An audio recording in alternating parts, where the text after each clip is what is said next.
During the pandemic, we need Medicare for all more desperately than ever. I like how Ben Burgis says that he supports all these policies, but he says we must delay them. His argument is almost identical to what centrists say. They may say that, hey, I support this issue, but we must do this instead. That's what he and so many so-called progressives support. They claim to support all these policies, but they give so much excuses for why we shouldn't even implement anything at all. They may say all this, that they support it, but keep in mind that when they give so many excuses for what they support, it is obvious that they do not even actually care about the issue. It's criminal that the Democratic leadership continues to oppose it.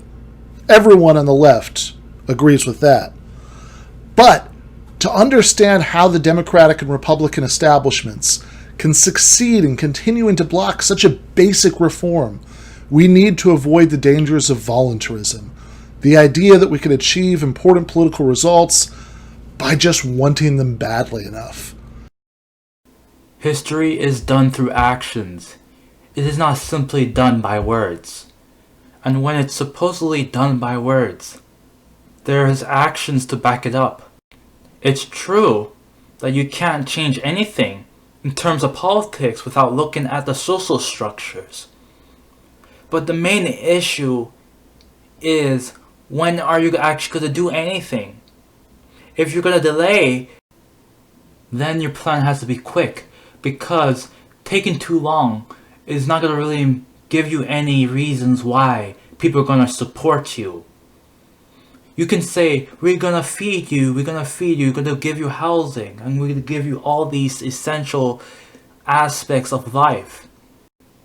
But that will mean nothing if you give no immediate results. It's vitally important that we win this fight, but to do that, we need to start with a realistic understanding of why we're losing.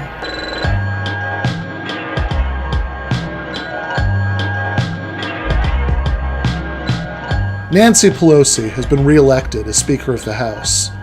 I'd say that it had all the suspense of a Soviet election, but honestly, there was probably more factional wrangling within the Brezhnev-era power structure than at the top levels of the contemporary Democratic Party.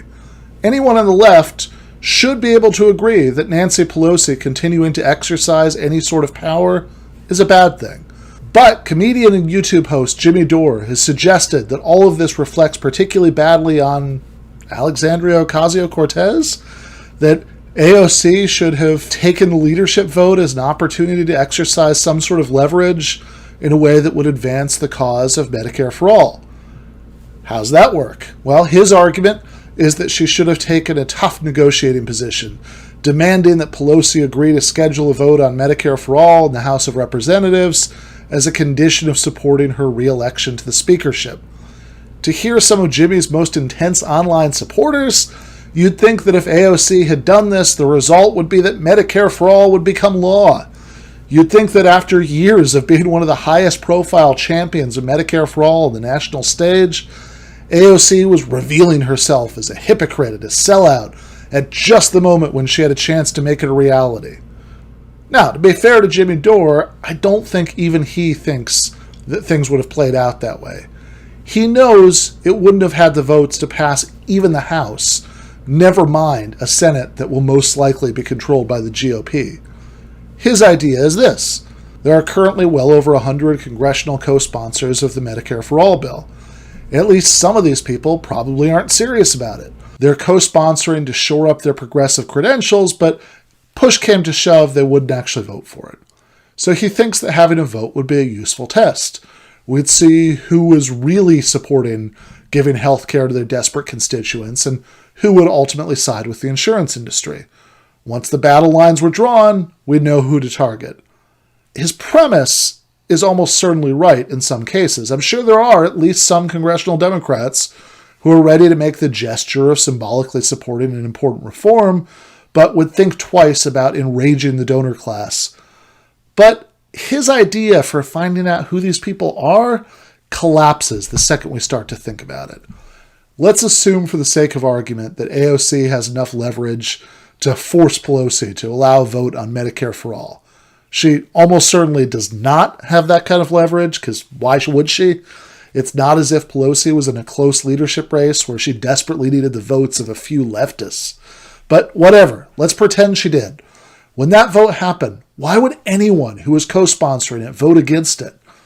Assuming that these insincere co-sponsors can do basic arithmetic, they know it was perfectly safe to vote for it, because if literally every single co-sponsor voted for it, and they somehow conjured up another 100 votes out of thin air, it would still be defeated in the House.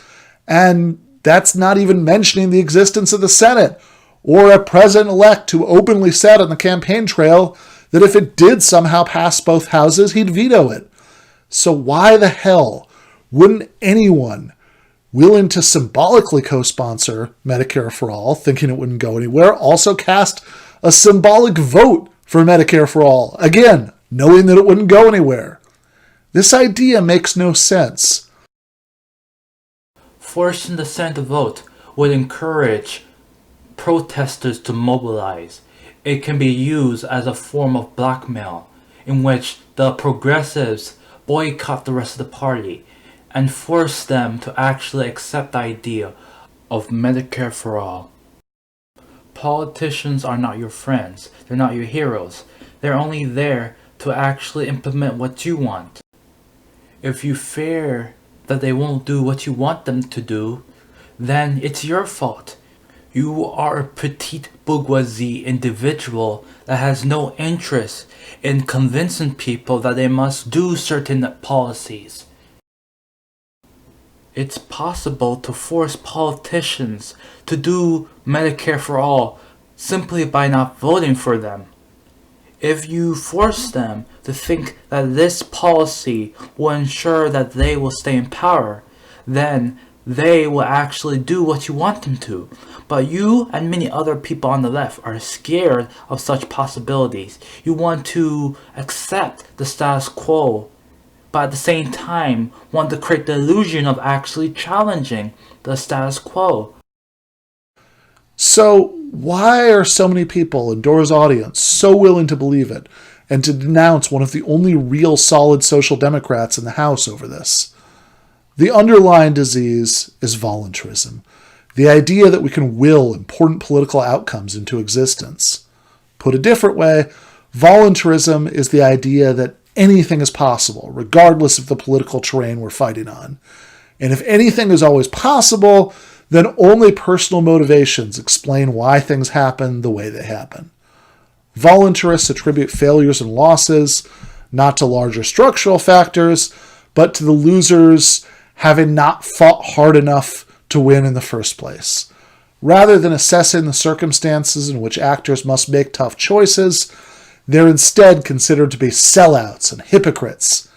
Think about the kind of leftists, they exist, I've met some, who think that Evo Morales must be a sellout because the Bolivian capitalist class wasn't expropriated during his tenure as president.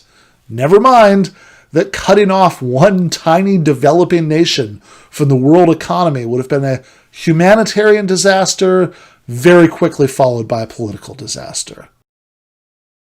Your argument falls apart simply by the fact that we do realize that there is a political situation that is harsh for us. That does not mean that we simply wait and wait until we see another opportunity and we ignore it. That is not how politics work. You must do actions that lead to a chain reaction of social change. And if you deny this social change, then I doubt you can be called a socialist or a leftist or anything like that.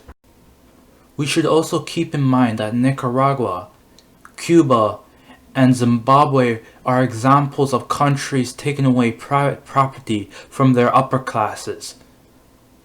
That alone discredits your whole idea of social democracy in the third world.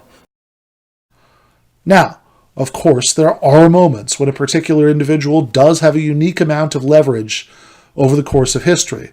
If Vladimir Lenin didn't return to Petrograd in October 1917, one could reasonably argue that the Bolshevik Revolution wouldn't have happened, and the 20th century would have looked very different. Similarly, While the American president is surely constrained in many respects, he has a far greater ability to dramatically change the course of human existence through his political choices than nearly any other actor. But these examples aren't voluntarism precisely because, in both cases, the institutional and structural factors in their particular context enable greater individual impact. For a single modern congresswoman, that's just not the case.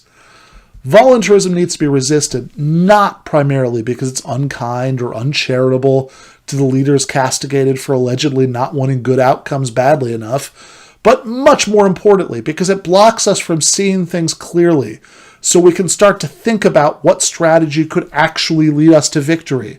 Oh my God! Wow! Oh my God! Maybe AOC should have refused to vote for Pelosi, rather than extracting whatever tiny concessions she may have been able to get from her thoroughly lousy bargaining position. Her refusing to vote for Pelosi wouldn't have achieved anything concretely, but at least it would have been mildly ideologically clarifying for anyone who happened to be paying attention. That's not nothing, but symbolic victories alone should not be even our acceptable minimum. And whatever you think about that issue, let's get the big picture clear. The reason Medicare for All isn't going to become a reality in the next session of Congress or the one after that is not that the very few leftists in that institution don't want it badly enough. It's that the current balance of forces is extraordinarily unfavorable to the left. The American business elites have enormous wealth and enormous power, and we lack both a vibrant, militant American labor movement and political institutions like a workers' party or trade union confederations to multiply the strength of average working people. You might think that that sounds like an absurdly massive mountain to climb, but it's literally the only way anyone around the world has ever won these things in the past. In other words, the only solution is to do the long, slow, frustrating work of building a movement that can completely change the composition of Congress and organize at the base of society to overcome inevitable ruling class resistance to important reforms. There is no one neat trick that substitutes for organizing the working class and achieving power. Voluntarism is dangerous for the same reason that it's dangerous to swim in a riptide and assume that you won't drown if you just paddle hard enough. We need to be real about what's actually stopping us from achieving our goals if the serious left is ever going to be anything but a pointless sideshow. By Ben's logic, doing anything at all is useless because the elites will try to remove it, or they'll try to vote against it, or they'll try to suppress it. It simply falls apart. That argument doesn't make sense simply because it is something that can apply to everything. The only thing I see in Ben Burgis' video is defeatism.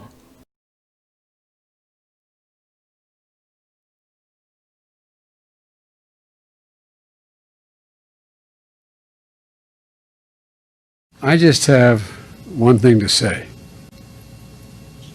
Hang on here.